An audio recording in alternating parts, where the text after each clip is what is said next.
you guys enjoy the content, please send this out to your peoples. All right. Hello. Happy Monday, everybody. Welcome to Who's Getting Sued. I am Natalie Pierre-Lewis. I am the host of the show. I am a business and trademark attorney, and I like teaching entrepreneurs and creatives business and legal concepts using pop culture and celebrity news. Now, this is my first week streaming on TikTok, so welcome to all of my TikTok viewers right now, as well as my vintage viewers on YouTube, on Facebook, on Instagram. Thank you, everybody, for participating. Okay. So let's just jump into it so that TikTok can get an idea of the fun that we have over here. Okay, so let me just go over the rules real quick. I'm not going to pin anybody because I need to be able to concentrate on the stories. And if you do have questions, wait till the end of the story. All right. So my first story: if you are a coffee lover, please give me a coffee emoji. Okay. If you are a coffee lover, please give me a coffee emoji. I need to bring this photo up on. Ooh. Hold on. If you're a coffee lover, give me a coffee emoji. You know, I did not know that people were trying to put coffee on the blockchain. But I guess anything can go on the blockchain. Anyway, so coffee lovers, I want to know what you think about this. So there are two companies, all right? There is a Virginia-based coffee roaster called Café Creole, okay? They must be Haitian or something, because Creole is a very that I've only heard that in terms of Haiti. So there is a Virginia-based coffee roaster that goes by the name of Café Creole, right? And they apparently have been using the phrase "meet the farmer" for years, right? They, and it's been their phrase. They are connected with the community. When you meet the farmer, automatically think of Café Creole, right? Here's the problem: Café Creole never bothered to trademark the phrase "meet the farmer," right? So even though everybody knew that Café Creole was, use that phrase legally, they didn't own it, right? Because you don't own your phrase, your motto, your slogan. You don't own it unless you have trademarked it, right? So Café Creole did not trademark "meet the farmer." Some years down the line, here's a company called I think trademarks "meet the farmer" to promote their coffee supply chain tech. Listen, I'm not a tech person. I don't know how coffee gets into the blockchain. Thank you. But somehow they did it. So this tech company goes and trademarks the phrase "meet the farmer." Then Café Creole, who is, thank you for the gift, Café Creole, who is the roaster, they're like, hold up. We've been using "meet the farmer" for years. What are you doing, IFINCA? So now are trying to get IFINCA's trademark canceled because they're saying it doesn't belong to them, because they're like, well, we used it first. Ladies and gentlemen, in this day and age, common law trademarks do not exist. If you are building a brand and you are serious about building it, you need to trademark it, because if you don't, somebody else can come and pick it up under you. I'm going to give you an example that happened in my community. All right.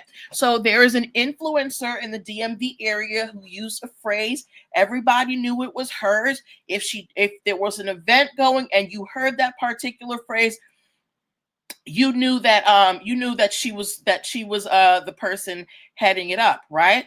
She did a partnership with another local business. This local business, I guess they liked the phrase. They went on the USPTO, realized that she had never trademarked this phrase that she had been using since 2009. Okay, and they trademarked it. They filed a trademark for the phrase at the top of 2025. So now this person, she is in a legal battle fighting to get back her phrase, that phrase that she's built up all of that goodwill with, right? So for those of you out here, if you're selling branded products and you're trying to build that brand name, you're definitely going to want to trademark your name in your industry, okay? Because of the internet is great, but we have the barrier to business has been lowered. However, they are not educating you guys on how you really need to structure your business so that you can get all of the deductions that you deserve, because the same corporate deductions that those big multi-billion-dollar companies can get, you can also get them if your business is structured right. And one of those things is managing your brand. So if you're serious about your brand, I would encourage you to trademark it. Now, in trademarking, it is expensive, right? If you go through an attorney, you're going to pay anywhere between $1,300 and $2,000. My packages are $1,300. But if you're not in that space yet, I would suggest that if you do have a brand, whenever you're using it, like, let's say you're making flyers, or you have some type of visual where your company name is going to be, that name that you're trying to protect, put a TM in the upper right hand corner of that thing that you are trying to protect, the trademark, the name, the logo. That does not give you legal protection, but it does put your industry on notice, and it says, hey, Southern Maryland Realtor, and it says, hey, I'm working on this trademark. I don't have it yet, but I'm working on it. Again, it does not give you legal protection. It's just kind of a beware of dog sign for other people in your industry. But don't be like Cafe Creole and just hope that nobody, just think that because you've been the big dog in the coffee game with this phrase that nobody's going to take it. That nobody cares anymore. Nobody cares. You need a legal trademark if you're really serious about building your brand. Okay. Do we have any questions about that before we move on to the next story? Again, if you missed the point of that story, do not wait to trademark your logo, your business name, if you're serious about it, because every day, even on TikTok, every day somebody is up here popping up with a new business, right? And because there are so many people doing the same thing, there is bound to be some overlap somewhere. So you want to make sure that if you've got that idea first, that you protect it first, so that you don't build up all this goodwill for it, and then somebody just comes and sweeps it out from under your feet. Okay. All right. Our next story. No questions about that story. Hey everybody who's coming in. As you come in, please make sure to hit the hearts thing so that this goes out. All right, so our second story. When's the last time y'all had McDonald's? If you have had McDonald's in the last 30 days, give me a French fry emoji. If you have had McDonald's in the last 30 days, give me a French fries emoji. Oh, thank you, Aisha. Y'all, please follow Southern Maryland Realtor. If you are looking for your forever home or your first home, she is going to get you right. Okay. All right. If you have had McDonald's in the last 30 days, give me a French fry. Okay. Why would they? Why is it's approved? Why would they not approve a French fry? This app is really like sensory. Anyway, so McDonald's, as we know, everything is Mick this, Mick that, the McRib, the McWitch, da da da da. whatever, right? So it is. Now, if you are of a particular community, you have seen the movie Coming to America, and you remember McDowell's, right? And we remember McDowell's, they were stripping off McDonald's, right? But however, in India, there is a company called McPatel's. Okay. It is an Indian chain. I wish, how do I put pictures up? I wish I could show you guys the oh, here we go. Here we go. Oh, okay. No. Wait. Aisha, how do I get a picture on here? um, effects? Oh God. Okay, whatever.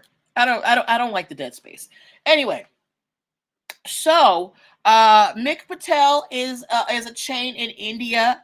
They are they have something over in India called the old potato fries, and they're very popular over there. You know, we have our chains over here, and people have their chains over there. Oh, okay. Like you go to Jamaica, you got juicy patties. You go to Europe, I don't know what they got over there, but everywhere's got their chains, right? So India's out here, they have their McTail, their potato fries. Just let's get it. And then all of a sudden, McDonald's runs up and says, I know you didn't use the Mick in your name, bro. McDonald's sent legal threats over to the McPatel's headquarters and said that the MC prefix, the Mick, the MC, they're like, that is strictly McDonald's, and you ain't got no right to use this in your marketing. Okay. Now, keep in mind, they said that allowing McPatel's to go ahead, it could dilute the iconic trademarks like McDonald's, McChicken, and McFries. But McPatel said, look, McPatel said, look, you don't own Mick. It is a Gaelic prefix meaning son of. You didn't create Mick. You stole it from the Gaelic. Okay. So they have launched a lawsuit against McDonald's and telling the court, tell McDonald's to mind her business because she doesn't own MC. Okay.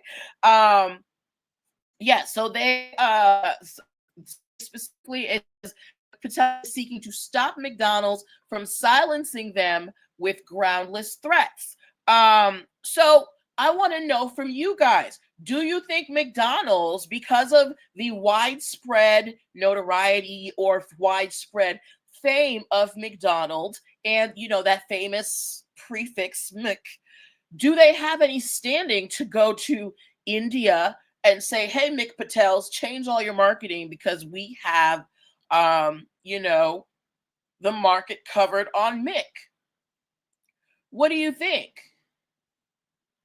Engage with me, guys. I heard this app was about engagement. So show a sister some love, let me know that you're here. All right. So does McDonald's have any standing to go after McPatel's and say that, hey, in terms of fast food worldwide, we get to use Mick?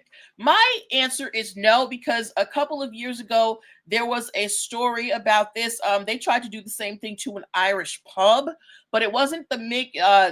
I think they were trying to call the sandwich was called the Big Mac or something, or the Big Mick, but it was in Ireland. And they're like, bro, we birthed the Mick, so get out of here. But I do think that this is just McDonald's trying to zealously protect their brand. When you are out here in the trademark streets, right? If you have a legal trademark, you cannot let just anybody go around and use it without your permission, because if you let someone use it without your permission, there is a danger of it losing its exclusivity, and then it can become generic. One of my favorite stories that I like to tell is y'all remember the song Bling Bling with the Hot Boys, B and Wayne? Every time I come around, fitty bling bling. Pick it ring worth about fitty bling bling. Every time I buy a new ride, bling bling, da da da da da da bling bling. Right?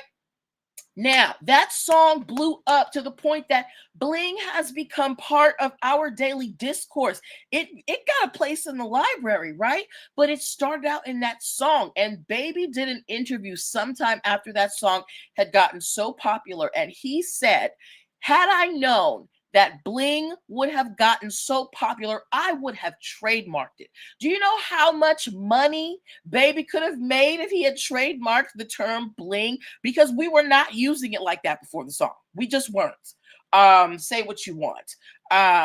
But yeah, when you have a brand out here, if you know that somebody, or you find out, not if you know, if you find out that somebody is using your trademark without your permission, it is your duty.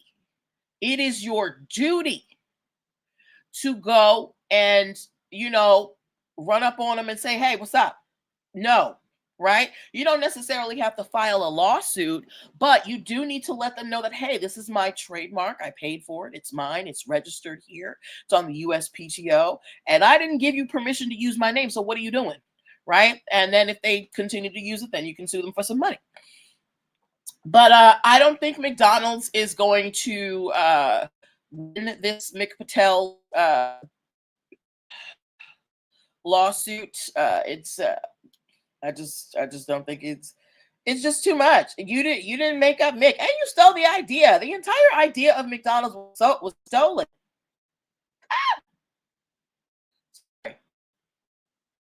Okay.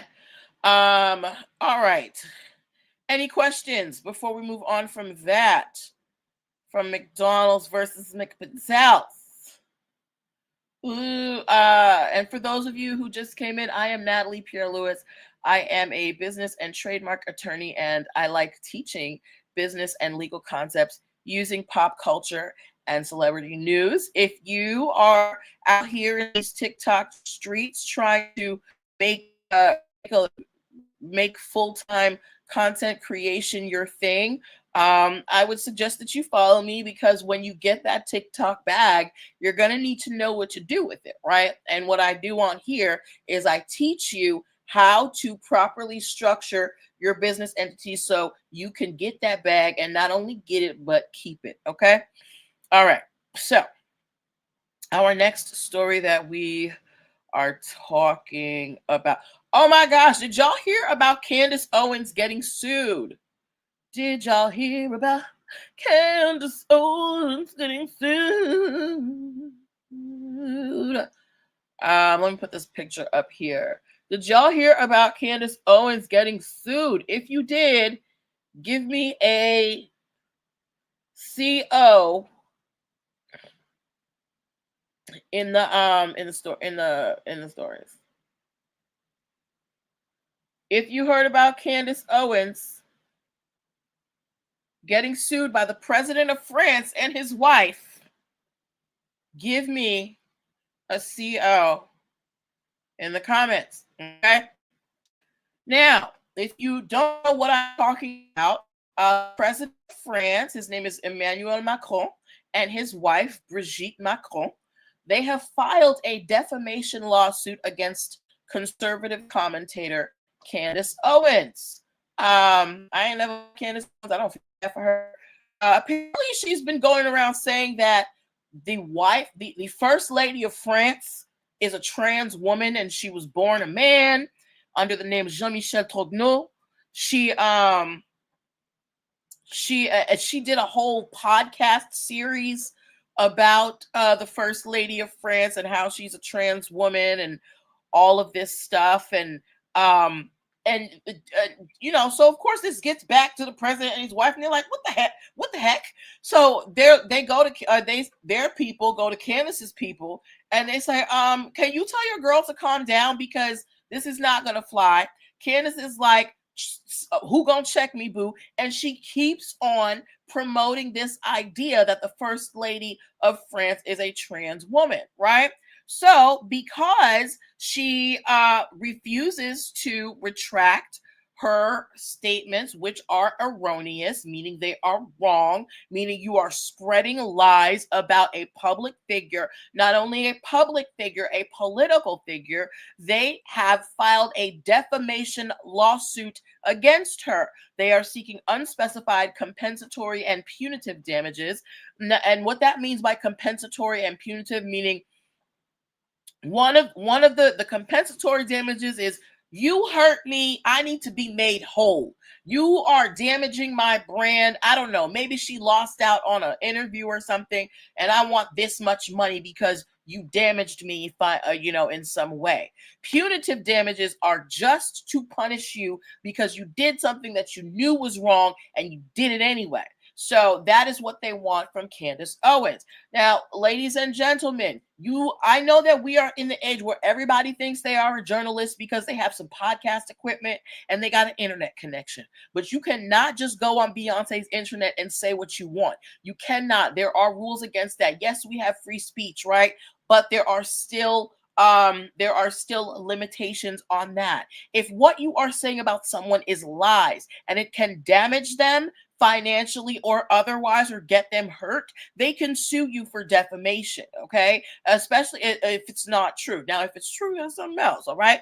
But if you are knowingly spreading lies about someone and it can damage their reputation, maybe they lose their job, maybe it affects a business they have, maybe it affects something with their family, they can sue you for defamation. So you need to be careful about what you're saying about people on these internet streets, okay? All right.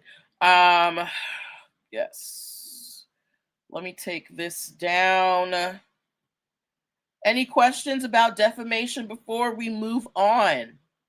Let me know. Do we have any questions about defamation before we move on? Okay.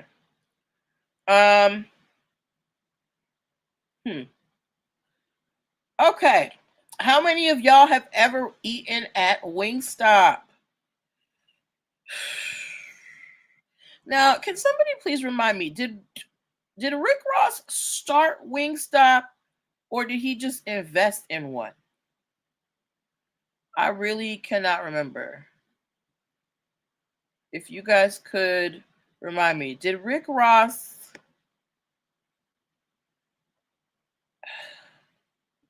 did he start Wingstop or did he just invest in it? Because I cannot remember. Okay. Anyway, if you have eaten at Wingstop, is there a chicken wing emoji? There has to be a chicken wing emoji. If you have ever eaten at Wingstop, please give me a chicken wing emoji. Okay. Now, so I mean, Wingstop is cool. I don't think it's the best in terms of, I guess for a fast food chicken chain, it's cool. But I think their big thing is they market well, right? Which is their popularity. And recently, I guess they introduced something called National Chicken Tender Day. I don't know if you guys participated in that. Hey, Brittany. I don't know if you guys participated in their National Chicken Tender Day, but Wingstop is in the process of making it fully official for you to celebrate National Chicken Tender Day. They have filed a trademark application for National Chicken Tender Day. So they want you to know that if you ever get well, the holiday off, the National Chicken Tender Day, it's because of Wingstop. I think this is really smart on Wingstop's part because we've gotten to this point where it's apparent like every day is national something, but nobody knows where it originates from, right? But by taking this National Chicken Tender Day and tying it to their brand, it's free marketing. It's brilliant. I love it. And I think that I think that it's a very smart move by the brand. Is there anybody here who thinks it's not a smart move? Anybody gonna try and celebrate National Chicken Tender Day? I don't have a date here, So I don't know when National Chicken Tender Day actually is, but if it ever gets popular, you first heard it here. Y'all, I'm hot. Woo! Let me turn up this fan. If you hear some air, just try not to die. Oh, it just popped. Okay. So now, so yes, go get your chicken tenders over at Wingstop. Although you're called Wingstop, why would you trademark National Chicken Tender Day and not National Chicken Wing Day? But that's just me. Okay. All right. Next story that we are talking about this evening. How many of y'all enjoy a nice orange soda, or a cherry soda? How many of y'all enjoy Sunkissed? Sunkissed soda. If you enjoy a Sunkissed products, please give me, what in this thing go? Please give me a sun emoji, okay? If you like specifically orange, like the new stuff is cool, but give me a classic orange Sunkissed soda and I'm happy, right? But of course they have other flavors. But Sunkissed has been around for quite some time. Guys, as you come in, please make sure that you hit the heart so that this broadcast gets out here. All right. Yes. So Sunkissed has been around for a while. We know the name. It is a well-known soda, right? Have multiple flavors. When you hear the term Sunkissed, you know it's soda. Recently, a brand called KIST, Kissed, tried to file a trademark for sparkling water and soda products. So remember, Sunkissed is spelled Sunkist, right? The new brand, the sparkling water, they are spelled KIST, and they're trying to trademark their name. So Sunkissed, they of course opposed it. They're like, hey, we are out here in these soda streets, and if you have Sunkissed and then you have Kissed on the same shelf, people are going to think that there is an association, and there is no association. So after Sunkissed opposed the trademark, the board that approved the trademark, they reversed it, and they said that your Sunkissed is right. It's too close. Kissed, the one that was trying to trademark, they were like, well, our name is meant to evoke like being kissed, like, and Sunkissed is more about a sun. And the USPTO board was like, girl, please. It is too close, and maybe visually it might look different, but when you're thinking about it sound wise, it's not different enough. So they actually didn't let the trademark go through.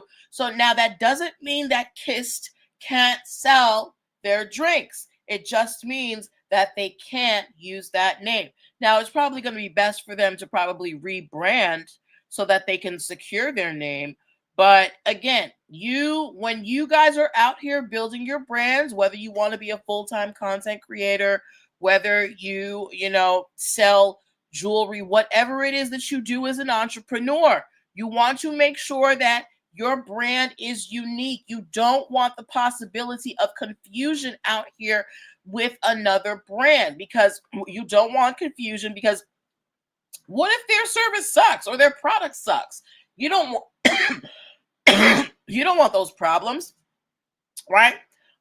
So when you are out here building your brand, you want to make sure that there is nothing else in your specific industry that is similar to the concept that you are trying to build, right?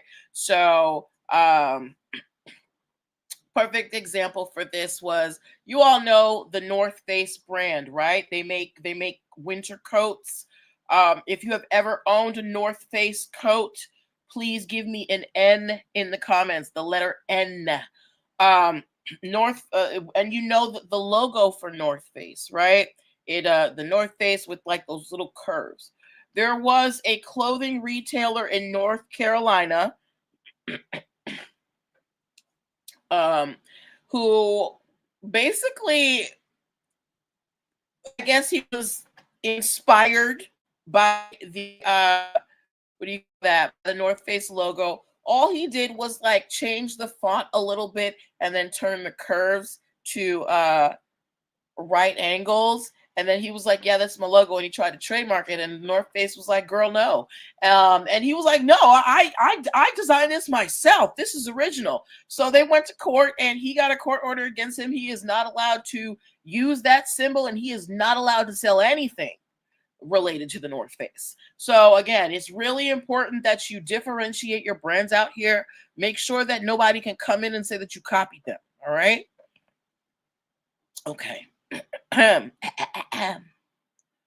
Remove. Okay. I hope you guys are enjoying these. I will be splitting up the stories so that you can listen to them individually.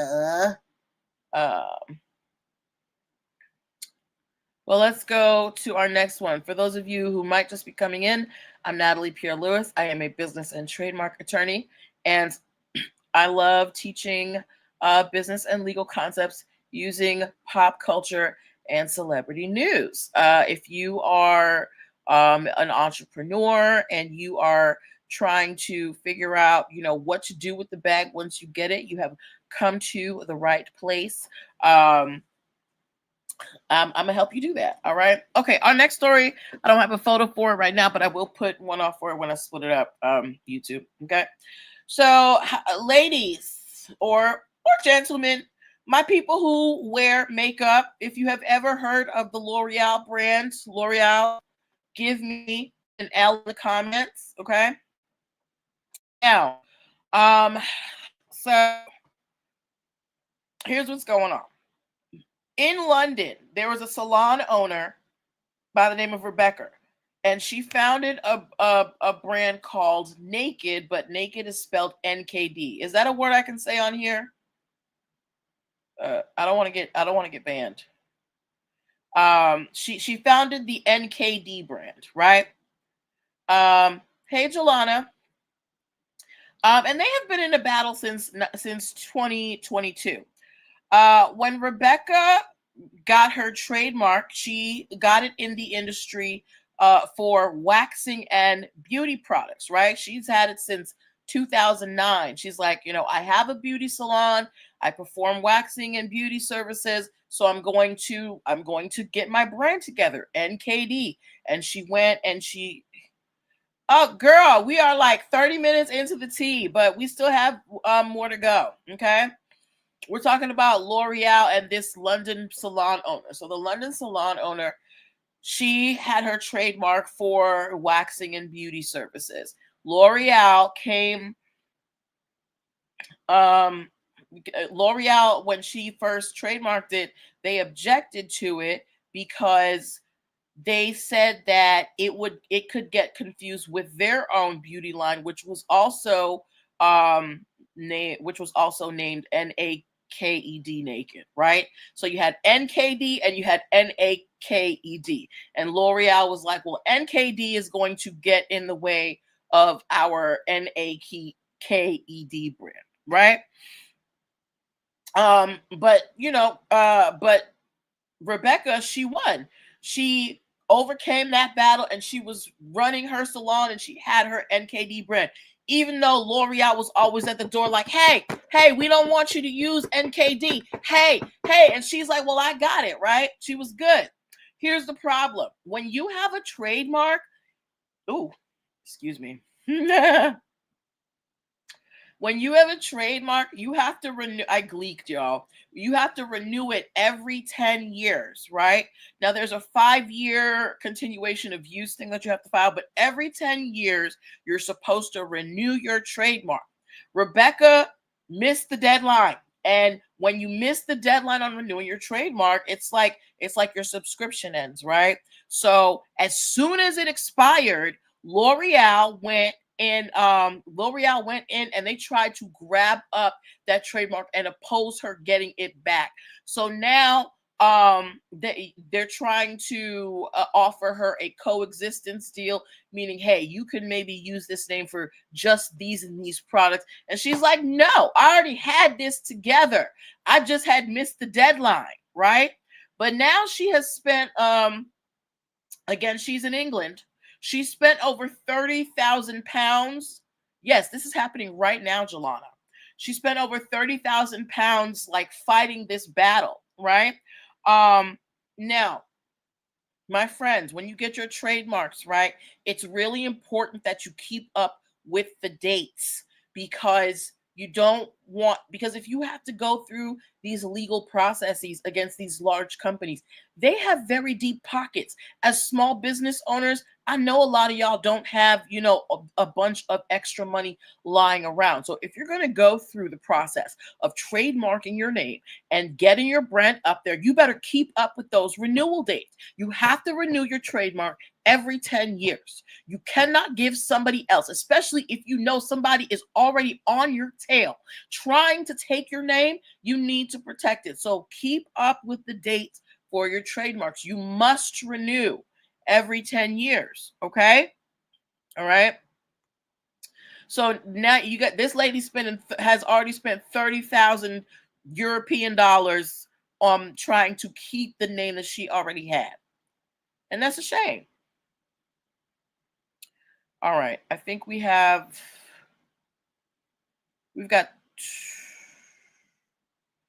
okay. Jelana, please get the crafting girlies in here because this is for them. Get the crafting girlies in here because this is for them. Hold on, let me get this picture up here. I don't know how to put pictures up on the live yet. On thank you, hun. On what do you call that? TikTok. Okay. So if you're watching this on YouTube or Instagram or Facebook, you can see the Chanel bags. Now, I have told you guys, at least the TikTok, I know you're new here, but I talk about this stuff all the time. These luxury brands, Chanel, Louis Vuitton, Gucci, they're not playing with y'all, okay? You guys cannot go around, as much as I know you guys are talented and you can make something that looks just as good, if not better, than these brands. Understand it's not about the item itself, it's about the name. Chanel has poured millions, if not billions of dollars into building their brand, and they don't play with people. And this is a case of them not playing with people, okay? So I'm going to read this to you. So there was a case decided last February where Chanel won a lawsuit against a luxury resale platform called What Goes Around Comes Around. So you know how you have those commercials for those companies that resell luxury items, like you got the Real and whatever. There's one called What Goes Around Comes Around, right? Now, What Goes Around Comes Around, they were selling Chanel products, right, that had or Chanel-like products. They looked like Chanel, but they were knockoff. And not only that, when they were promoting these products in their on their stores, they would use hashtags like WGACA Chanel. They would use discount codes like Coco10 and use official Chanel industry, right?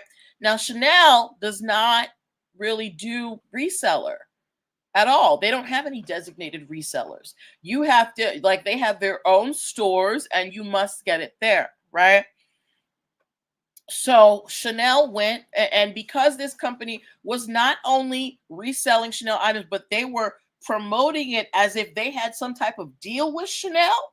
Chanel went to the court and said, excuse me, tell these people that this is not, that they don't have the right to use our name. Okay. And Chanel won. They were awarded $4 million in statutory damages. What that means is it doesn't mean that they sold $4 million of inventory. It just means that based on what they sold, had it been, what do you call that? Authentic Chanel, it would have been worth $4 million, right? So whenever you see those busts, when they bust up them those flea markets and they're selling fake stuff, they're like, oh, we got, the street, if these were authentic, they'd be worth $1 billion or whatever. Chanel said, this company, what goes around comes around. You're selling, these products that you're claiming are Chanel, but they're not. You're not an authorized reseller, and you're using our name without our permission. So now they owe Chanel $4 million. So my friends out here who are crafters, my talented, artistic, amazingly, skilled crafter friends, you do not want to get under Chanel's radar. You don't want to get under Gucci's radar. You don't want to get under Louis Vuitton's radar. Be yourself. Be unique. Who's that brand? The Telfar bag. That person went off and they built their own brand, and people he can't keep those bags off the shelves. Meanwhile, this company is trying to get up using Chanel's name, and now they're in the hole $4 million. So please, I don't know how many other ways I can say this. Build your brand by itself. Do not rely on somebody else's brand to build yours, okay? Because you don't want to have to pay Chanel $4 million, and now you're going to be here on TikTok talking about, please, here's a link to my GoFundMe. Just kidding. Okay. All right. Oh my gosh. I'm so thirsty. All right. We have a couple more stories, and then we're going to call it quits for the evening. We're already at 45 minutes. Ooh, all right. Okay, do you guys have any questions about the stories that we've covered so far? We talked about McDonald's versus McPatel's. We talked about the coffee roaster versus the coffee blockchain. We talked about the NKD brand versus L'Oreal. We talked about the French president and his wife suing Candace Owens for defamation. We talked about Wingstop trademarking National Chicken Tender Day. And we also talked about Chanel winning $400, $4 million for someone selling or reselling knockoff Chanel items. And we also talked about Sunkist being able to block another trademark because it was too close to theirs, because you cannot have the same name in the same industry. So you know how in the store you have Dove chocolate and Dove soap? The only reason those can exist in the same reality is because they're two different industries. One is soap and one is chocolate. You're going to be going to get your wings tomorrow? Okay. Yes, girl. Okay, so I think this might, no, one. We got two more stories. Okay. How many of y'all like cruises? If you like cruises, give me a boat emoji, please.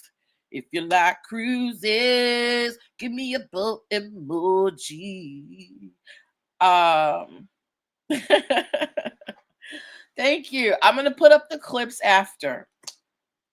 I do not like cruises. I don't like being on boats. I need my feet firmly on the ground. I need to be able to flee if something happens. But I know that a lot of people out here like cruises, right?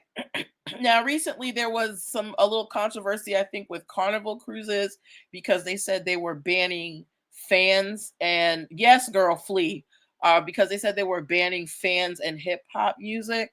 I don't know how true that is, but there may be another cruise line that you need to add to your no swim list, no float list. I don't know. I mean, it's a private company. They can do what they want, as long as they're not violating the law. But here's the thing.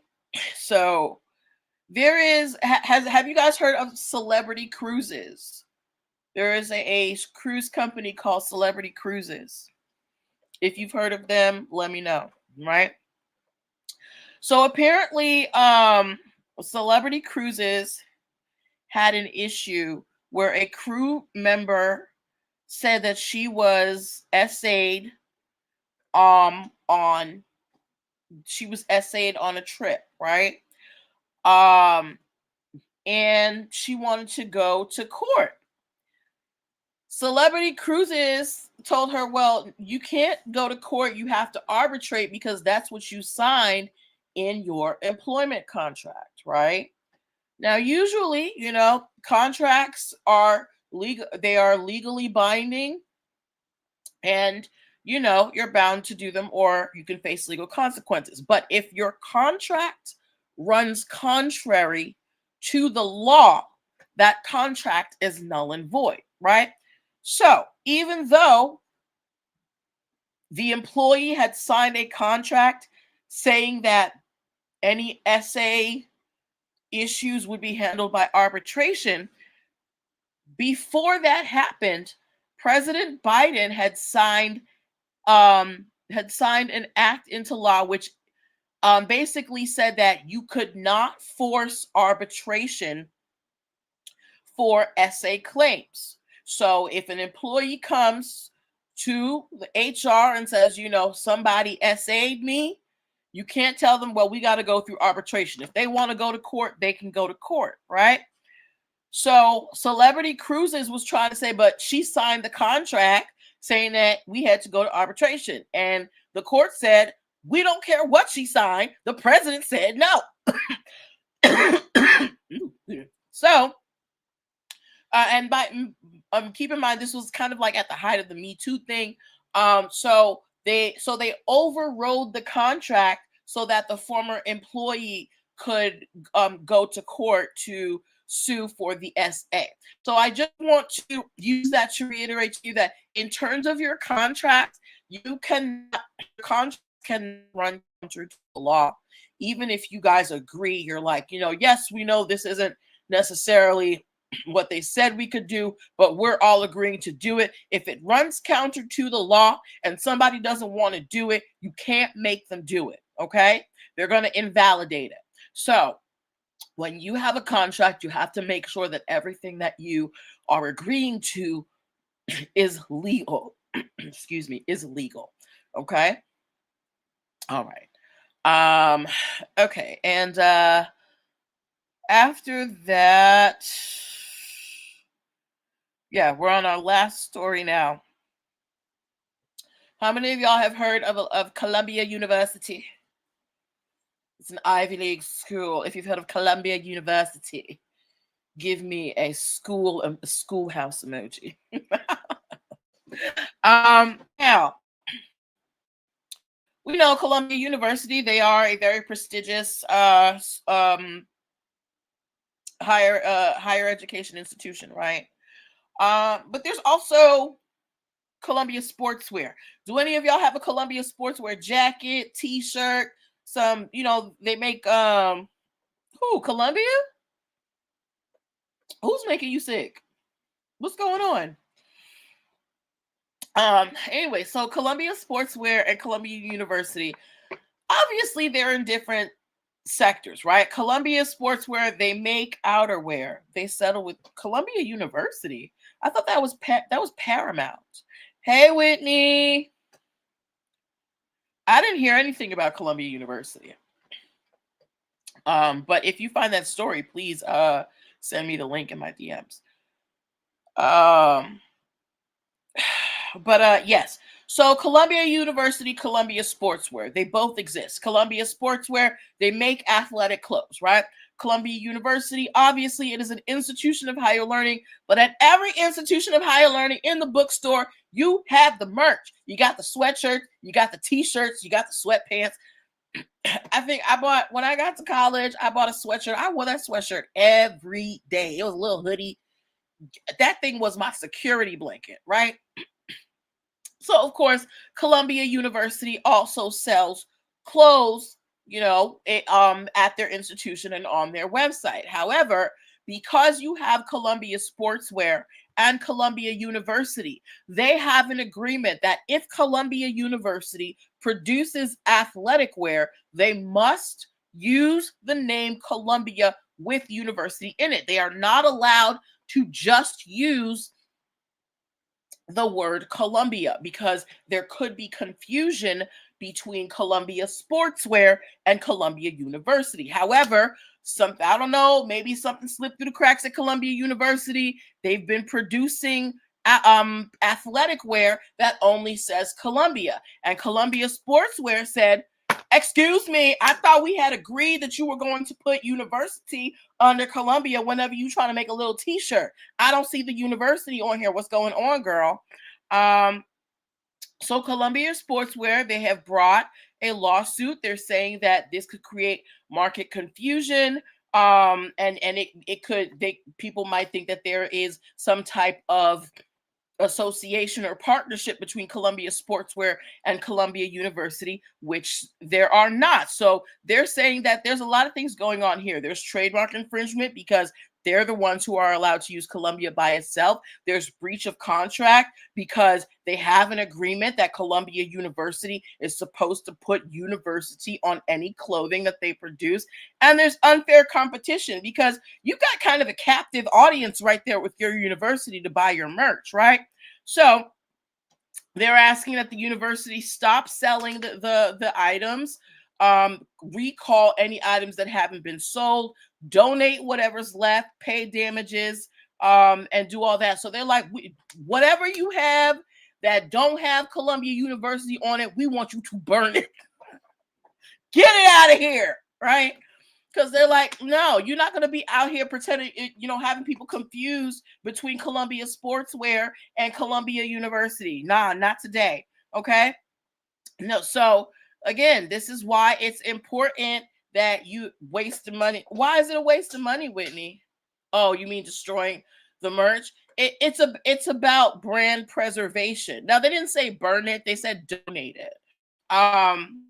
It's about brand preservation. They're like, this is not what we agreed to. This is not according to the contract. This is not what was specified. So they don't want there to be this confusion out there with this non-conforming merch. This merch does not go according to the specifics that they set out. Okay. So it's just about zealously protecting your brand. Sometimes it may seem like they're doing a little too much, but sometimes you got to do a little too much to make sure that people aren't getting over on you. Okay. All right. Oh, wow. I had forgot to take down the boat picture. Yes. Okay. So, yeah, so that was the last story that I wanted to share with y'all. Thank you guys for participating. This is my first live on TikTok. Thank you for you guys who came in. Thank you for the hearts. Thank you for sharing it out. I will be splitting this up so that you can watch the individual stories. And I will be here around this time every week. So hopefully you guys can join me. What? You hear a beep?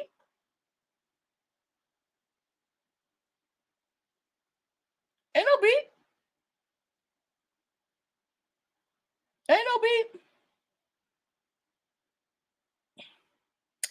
I keep my what you call them things?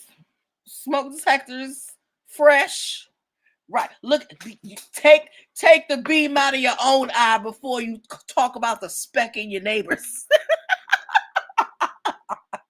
I'm just kidding. But yes. Yeah, so those were the stories that I wanted to talk to you guys about. Please join me here next week. If there is any story about that has a business or legal concept that you would like me to discuss on the live show, please send it to me in my DMs. It lets me know that you're engaged. It lets me know that you are interested in what I have to say. More than, the likes and the hearts and stuff, what I really want is for you guys to get these concepts. And, and so that as you go in your business journey, you can build with confidence. Okay. So hopefully you learned something today. If you did, please give me a follow so that you can keep up with the tips that I'm going to be posting. All right. So have a wonderful night. Take care of yourselves. And make sure you check out my bio for a free 15-minute consult. Okay. What? Inactivity? What you mean inactivity?